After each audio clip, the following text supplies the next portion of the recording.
Hey everyone, welcome back to the Spectre Creative channel where we talk about toys and collecting toys and what it's like being an adult who collects toys, which is pretty much the best hobby you can have. My name is Scott Toy Guru Neitlich. I'm not only a collector, but I've also been working in the toy industry, which gives me an interesting perspective. And that perspective today brings me to the concept of arbitrage. And I want to talk about how this concept that, well, business investors yearn for, and while it sounds a lot like sabotage, it is quite the opposite. Arbitrage, which again is a financial term. All right, let's see. I want to explain this in kind of nerdy terms that we can all understand. It's more or less when you have two different markets and the prices are different, and an investor can take advantage of a price being low in one market and high in another in order to make a risk-free profit. Wait, I'm not explaining this well. Okay, I need a graph with more triangles. Triangles always help explain things. Okay, so if you have euros that are... Oh, this isn't helping at all. Okay, let's start over again. You know how there's multiple stock exchanges in the world, right? You've got New York, you've got London, you've got Antarctica. All right, so let's say you have the Gotham City Stock Exchange. See, I told you I was going to explain it in nerdy terms. All right, so Gotham City, and then you have the Toontown Stock Exchange, right? Well, both of these stock exchanges are selling Energon cubes. See, I'm getting really nerdy here. Helps to explain things like this.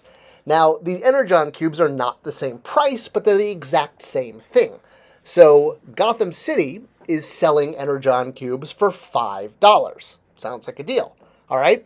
Now, if you go over to Toontown, they're selling the same Energon cube for $10. All right, so what are you going to do as an investor? You're going to go to Gotham City, buy up all of their Energon cubes for $5, and then just simply go over to Toontown next door and then sell the very same Energon cubes for $10, making a $5 profit per Energon cube. All right, so that is the concept of arbitrage. It's essentially the whole buy high, sell low that everyone who is in some kind of financial planning major or career are always talking about. But the thing is, this concept is really theoretical because an arbitrage is a risk-free investment. In other words, you're just buying it from one country, one place, and immediately selling it in another. And investors are always searching and looking for arbitrage opportunities. But like I said, that's basically like finding a unicorn or a dragon or a, single redhead. They don't exist. They're pieces of fantasy. In fact, kind of the ongoing joke is the whole, dollar bill and whether or not somebody who actually doesn't exist can pick that up. Actually, no, it's not quite like that, but the dollar bill joke does work. What it is an arbitrage is actually considered like finding $100 on the street. It doesn't really happen. And if it did happen, the very first person who comes along is going to pick it up, which means really only one investor, one lucky person is going to find this $100, find this arbitrage moment, because arbitrage moments, opportunities don't really exist, kind of like this color. So if they don't actually exist in the real world, why am I talking about it? Well, there is another option for an arbitrage that works, and I'm talking about how smart toy collectors are, right? The smartest toy collector in the room. So while you may not be able to find an arbitrage moment in the stock market, because once one price goes up, the other stock market is going to adjust, in toy collecting, we are the creme de la creme. We know our stuff, and that is why arbitrage can actually exist in the toy collecting market, unlike almost any other possible hobby. So if you know your toy history and you know what's coming out, you basically have your pulse or your finger on the pulse of what's happening. Part of our hobby is what's called the toy hunt, right? Where we go out to retail stores and we look for the latest product. And occasionally you will find a product that you're looking for, or even maybe something you're not looking for, but you know it's rare. It might already be out on shelf. It might just still be on a cart in a box. And many collectors of toys have been known to raid these boxes and pull toys off before they even hit the shelf. Maybe you're looking for something that's gone on clearance that you know is actually worth more than the clearance price. Or maybe you're just very lucky and you're toy hunting and you actually find a figure you're looking for hanging on the pegs. What we would call, I guess, finding it out in the wild, which tends to be sort of the greatest victory you can get because you found it on your own and it was just sitting there like, wow, you can buy this.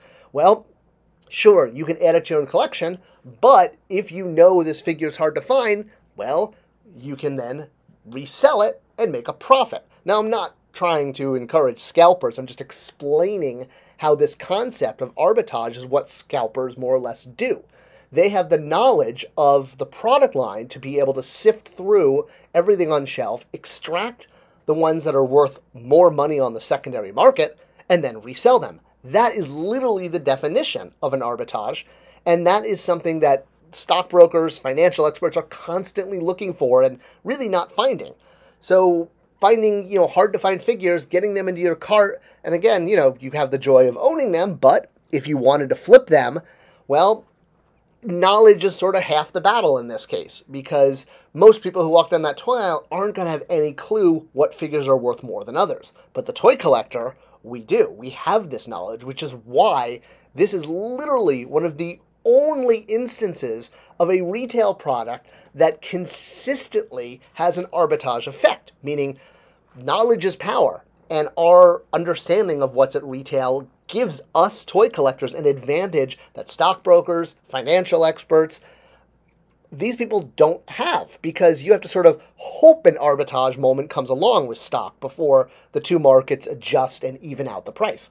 But with the toy market, well, we know our collections, we know what's coming out, we know what we want to get, and because of this knowledge, we have the ability to extract product from retail and, well, flip it very quickly and make a profit.